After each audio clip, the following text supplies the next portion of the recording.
Hey guys, Tamil Nadu employment ஆஃபீஸ்லேருந்து இப்போ லேட்டஸ்ட்டாக ஒரு அப்டேட் கொடுத்துருக்காங்க. 2014, 15, 16 ஓகே. ஸோ இந்த இயரில் நீங்கள் வந்து ரினியூவல் பண்ணாமல் இருக்கீங்க அப்படின்னா இப்போ உங்களோட எம்ப்ளாய்மெண்ட்டை ரினியூவல் பண்ணிக்கலாம் அப்படின்னு சொல்லிட்டு கொடுத்துருக்காங்க. ஓகே, ஸோ அதை பற்றி நம்ம வந்து ப்ரீஃபாக பார்க்கலாம். ஸோ வீடியோவை ஸ்கிப் பண்ணாமல் பார்த்துக்கோங்க. நீங்கள் ரினியூவல் பண்ண போகிறீங்க அப்படின்னா வந்து வீடியோ டிஸ்கிரிப்ஷனில் லிங்க் கொடுத்துருக்கேன், செக் பண்ணி பார்த்து நீங்கள் ரினியூவல் பண்ணிக்கலாம். ஸோ எப்படி ரினியூவல் பண்ணணும்னு சொல்லிட்டு நம்ம வெப்சைட்டில் போஸ்ட் போட்டிருக்கோம். நீங்கள் அதை செக் பண்ணி பார்த்து அதை ஃபாலோ பண்ணி நீங்கள் வந்து ஈஸியாக வந்து ரினியூவல் பண்ணிக்க முடியும். ஓகேவா? ஸோ மிஸ் பண்ணாமல் வந்து ரினியூவல் பண்ணிக்கோங்க. ஸோ ஏதோ ஒரு காலத்தில் வந்து கண்டிப்பாக உங்களுக்கு இது மூலிமா கவர்மெண்ட் ஜாப் கிடைக்க வாய்ப்பு இருக்குது. ஓகேவா? 2014, 15, 16 ரினியூவல் பண்ணாதவங்க பண்ணிக்க முடியும். அதே மாதிரி 17, 18, 19 ஸோ இதில் ரினியூவல் பண்ணுறாலும் பண்ணிக்கலாம் அப்படின்ற மாதிரி சொல்கிறாங்க. ஆல்ரெடியே வந்து 2017, 18, 19 வந்து ஒரு வாய்ப்பு கொடுத்தாங்க. திரும்பியும் வந்து வாய்ப்பு திரும்பியும் இதோட சேர்த்து கொடுத்துருக்காங்க. ஓகேவா? ஓகே, இது ரிலீஸ் பண்ணது பார்த்தீங்கன்னா 2/12/2023 இப்போ லேட்டஸ்ட்டாக வந்து ரிலீஸ் பண்ண ஜியோ தான் அது. ஓகேவா? ஸோ என்ன சொல்கிறாங்க அப்படின்னா வந்து 48 லட்சம் பேர் வந்து ரினியூவல் பண்ணாமல் இருக்காங்களாம். ஓகே, ஸோ 2014, 15, 16 வந்து ரினியூவல் பண்ணாமல் இருக்காங்களாம். ஸோ அவங்களுக்குலாம் பார்த்தீங்கன்னா வந்து இது வந்து ஒரு நல்ல ஒரு சான்ஸ் அப்படின்னு கூட சொல்லலாம். ஓகே, அண்டு பெருசாக ஒன்றும் இல்லை, திரும்ப அதையும் சொல்லியிருக்காங்க. அண்ட் இந்த வாய்ப்பு வந்து பார்த்தீங்க அப்படின்னா இந்த ஜியோ ரிலீஸ் பண்ண டேட்லேருந்து 3 மாதம். ஓகேவா?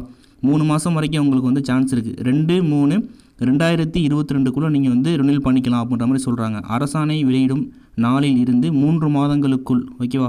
ஸோ 3 மாதம் உங்களுக்கு டைம் அப்படின்னா வந்து இந்த ரிலீஸ் பண்ண டேட் வந்து பார்த்தீங்கன்னா 2/12/2021 ரிலீஸ் ஆகிருக்கு அப்படின்னா உங்களுக்கு வந்து 22. ஓகே, ஸோ 2/3/2022 நீங்கள் வந்து ரினியூவல் பண்ணிக்க முடியும். 2014 19 வரை உள்ளவங்க பண்ணிக்கலாம் அப்படின்ற மாதிரி வந்து சொல்லியிருக்காங்க. ஓகேவா? அண்ட் அதேமாதிரி வந்து இது வந்து ஒரு முறை மட்டும்தான் வழங்கப்படும் அப்படின்ற மாதிரி, இச்சலுகை வந்து பார்த்திங்கன்னா ஒரு முறை மட்டும்தான் வழங்கப்படும் அப்படின்ற மாதிரி சொல்கிறாங்க. திரும்ப வந்து கொடுக்க மாட்டோம் அப்படின்றத அவங்க வந்து டீசெண்டாக சொல்லியிருக்காங்க. ஓகேவா? 3 மாதத்துக்கு அப்புறம் வந்து நீங்கள் வந்து ரினியூவல் பண்ண முடியாது அப்படின்றதையும் வந்து சொல்கிறாங்க. அதேமாதிரி 1/1/2014. ஓகே, ஸோ இந்த டேட்டுக்கு அப்புறம். ஓகேவா? ஸோ இதுக்கு முன் புதுப்பிக்க தவறியவர்கள் மட்டும்தான் வந்து இதை வந்து பண்ண முடியும் அப்படின்ற மாதிரி சொல்கிறாங்க. 1/1/2014. ஓகே, ஸோ இந்த தேதிக்கு முன்னாடி உள்ளவங்க பண்ண முடியாது, இதுக்கப்புறம் உள்ளவங்க தான் பண்ண முடியும். ஓகே, ஸோ அவங்க தான் கிளியராக சொல்லியிருக்காங்க 2014, 15, 16, 17, 18, 19 சொல்லிட்டு. இதுக்கு முன்னாடி 2013 நீங்கள் இருந்தீங்க அப்படின்னா பண்ண முடியாதுன்றதை அவங்க வந்து சொல்ல வராங்க.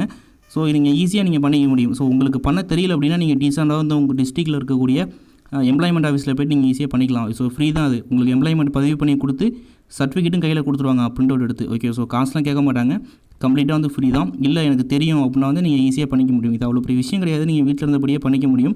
அண்ட் நீங்கள் ஈஸியாக வந்து பாஸ்வேர்ட் தெரில அப்படின்னா ஃபர்கட் பண்ணிக்கலாம். ஸோ ஃபர்கட் பண்ணுறப்போ உங்களோட ரிஜிஸ்ட்ரேஷன் நம்பர் ப்ளஸ் எந்த இயர் எல்லாமே கேட்கும். ஓகே, ஸோ பேசிக் டீட்டெயில் தான் இருக்கும், கொடுத்துட்டு நீங்கள் வந்து ஈஸியாக நீங்கள் பண்ணிக்கலாம். பெரிய விஷயம் கிடையாது. கண்டிப்பாக அதை ஃபாலோ பண்ணிக்கோங்க. எப்படி பண்ணுறதுன்னு சொல்லிட்டு நம்ம வீடியோ டிஸ்கிரிப்ஷனில் லிங்க் கொடுத்துருக்கோம், செக் பண்ணி பார்த்து அதை ஃபாலோ பண்ணிக்கோங்க. டவுட் இருந்தால் கமெண்ட் பண்ணுங்கள், கண்டிப்பாக ரிப்ளை பண்ணுறேன். ஸோ இந்த வீடியோவை நீங்கள் பார்த்து முடிச்சுட்டு மற்றவங்களுக்கு ஷேர் பண்ணுங்கள். நீங்கள் இருக்கிற வாட்ஸ்அப் குரூப்லாம் ஷேர் பண்ணுங்கள். அப்போ தான் வந்து மற்றவங்களுக்கு வந்து தெரியும், அவங்களும் வந்து ரினியூவல் பண்ணிப்பாங்க. ஓகே, ஸோ மிஸ் பண்ணாமல் வந்து ஷேர் பண்ணிக்கோங்க. இந்த வீடியோக்கு மறக்காமல் லைக் பண்ணிக்கோங்க. நம்ம சேனல் நீங்கள் என்ன சப்ஸ்கிரைப் பண்ணல அப்படின்னா சப்ஸ்கிரைப் பண்ணி கூட இருக்கிற பெல் ஐக்கானை கிளிக் பண்ணி ஆல் ஆப்ஷனை செலக்ட் பண்ணிக்கோங்க. அப்போ தான் வந்து அடுத்தடுத்து போடக்கூடிய உங்களுக்கு வந்து நோட்டிஃபிகேஷனாக கிடைக்கும்.